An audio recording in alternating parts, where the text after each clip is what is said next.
গল্প পিয়নের আসরে সবাইকে স্বাগত জানিয়ে শুরু করছি আজকের গল্পের আসর। আজ শোনাবো আনন্দ বাগচির লেখা ছোট গল্প। যে সমস্ত শ্রোতা বন্ধুরা আমার চ্যানেলটির পাশে আছেন তাদের সবাইকে জানাই আমার আন্তরিক শুভেচ্ছা এবং অভিনন্দন। শুরু করছি আজকের গল্প ভন্ডুল। ঠগ জোচ্চোর ছেলে ধরা কিংবা ডাকাত নয়, ভূত প্রেত তান্ত্রিক কি পাগল হলেও কথা ছিল সাদা বাংলায় যাকে বলে শখের গোয়েন্দা। স্রেফ তার পাল্লায় পড়ে আমার জীবন জেরবার হয়ে গিয়েছিল একদিন। আসলে শখের গোয়েন্দার মতো রহস্যজনক এবং বিপজ্জনক চরিত্র খুব কমই আছে পৃথিবীতে। তাদের চালচলন মতিগতি সত্যি দুর্বোধ্য। কখন যে কি করে বসবে তার ঠিক ঠিকানা নেই।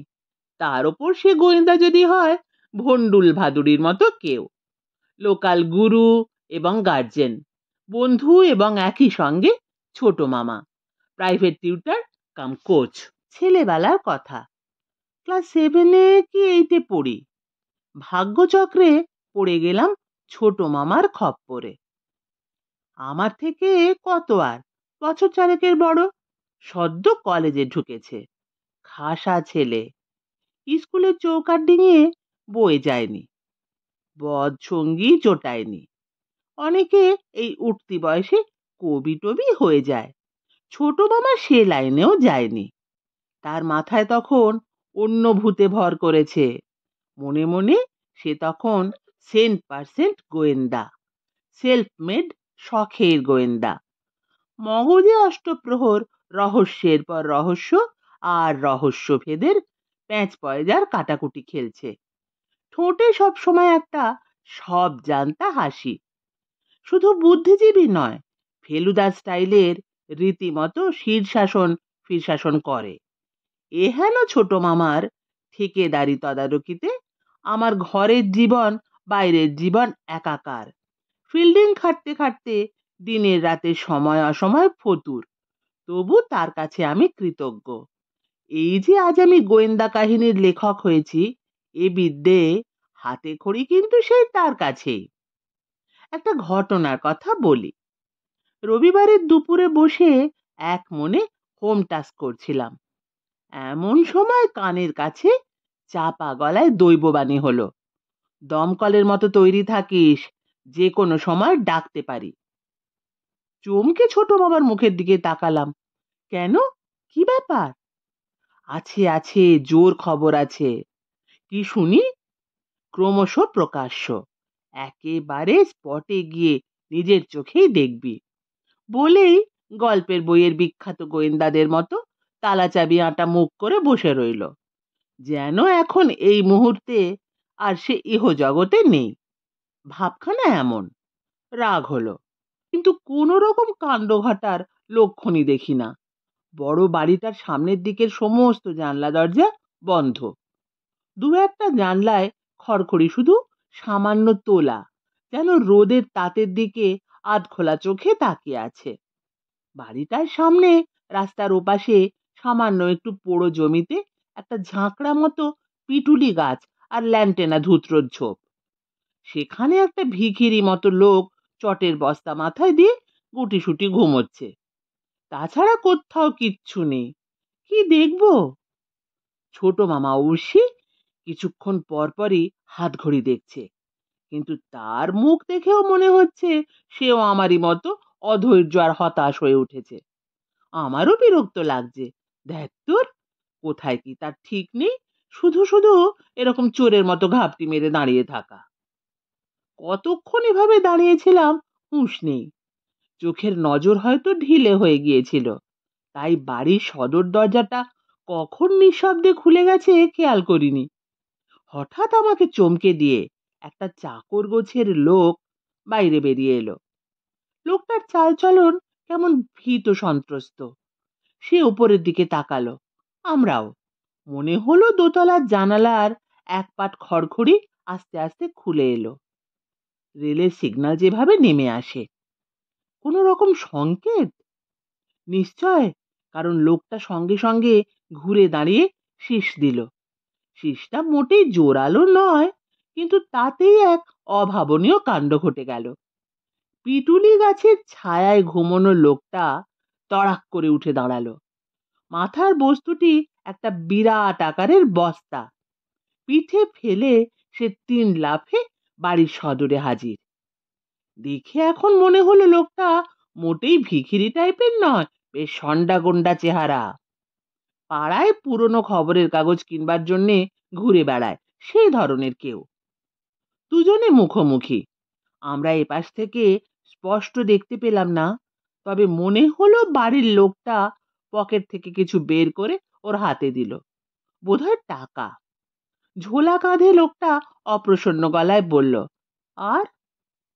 ঠোঁটে আঙুল রেখে বিরক্ত গলায় লোকটা বলল, চুপ, বাকি টাকা কাজ হাসিল হলে। কথাগুলো খুব আস্তে, কিন্তু শুনতে পেয়ে গেলাম। লোক দুটো চোরের মতো ভিতরে ঢুকে গেল। ছোট মামা আমার হাতে একটা চিমটি কেটে চাপা গলায় বলল, এইবার দেখ কি কাণ্ড হয়। আমিও ভেতরে ভেতরে উত্তেজিত হয়ে উঠেছি। প্রতিটি সেকেন্ডকে মিনিট মনে হচ্ছে। লোক দুটো ভেতরে ঢুকেছে তো ঢুকেছেই, বেরোবার আর নাম নেই। বাড়ির ভেতরে না জানি কি সাংঘাতিক কাণ্ডই হচ্ছে এতক্ষণে। আমার খুব ভালো ঠেকছে না। মামাকে সে কথা বলতে যাব, এমন সময় বস্তা পিঠে ফেলে লোকটা বাইরে বেরিয়ে আসতেই সদর নিঃশব্দে বন্ধ হয়ে গেল।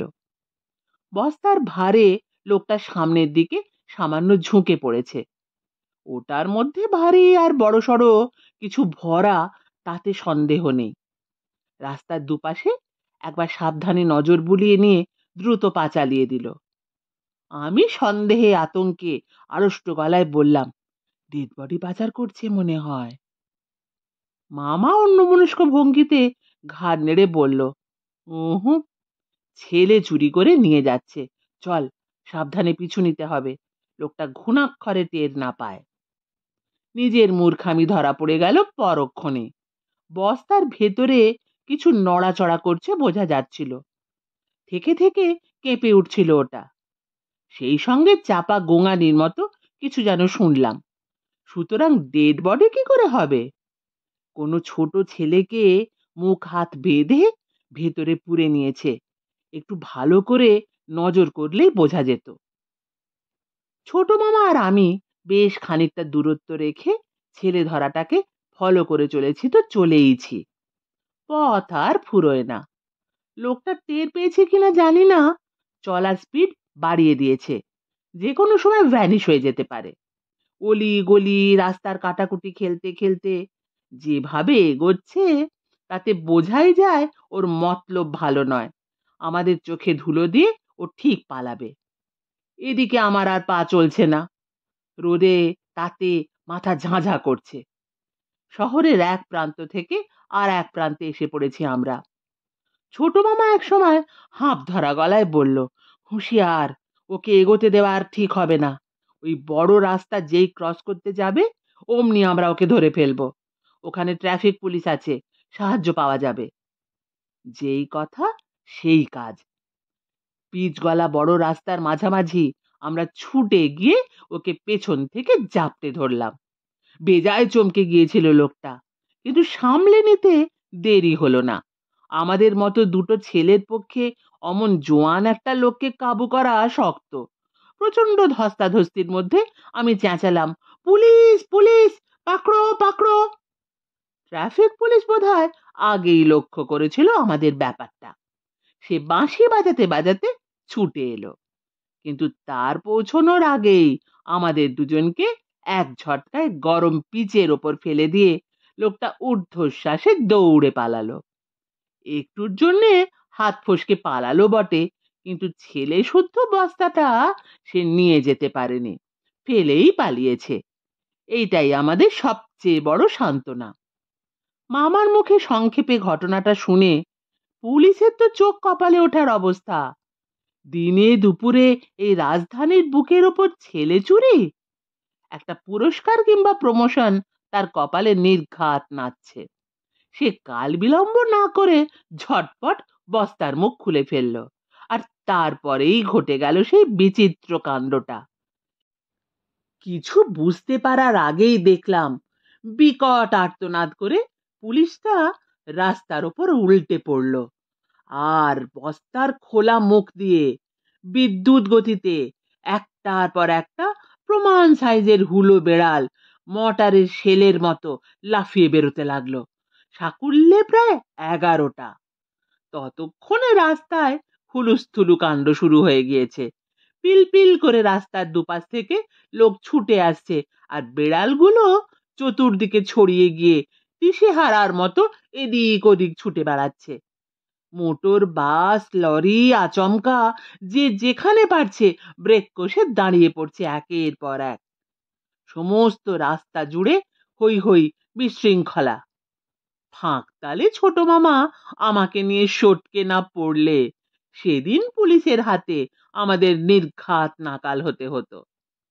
ভেতরের ব্যাপারটা জানতে পেরেছিলাম কদিন পরে। বিড়ালগুলো ছিল ওই বড় বাড়ির গিন্নির পেয়ারের পোষ্য। ওদের জ্বালায় বাড়ির সবাই অতিষ্ঠ, কিন্তু মুখ ফুটে কারো সে কথা বলার সাহস নেই। ওই দজ্জাল মহিলাকে পাড়া প্রতিবেশী থেকে শুরু করে বাড়ির কর্তা পর্যন্ত সবাই এড়িয়ে চলেন।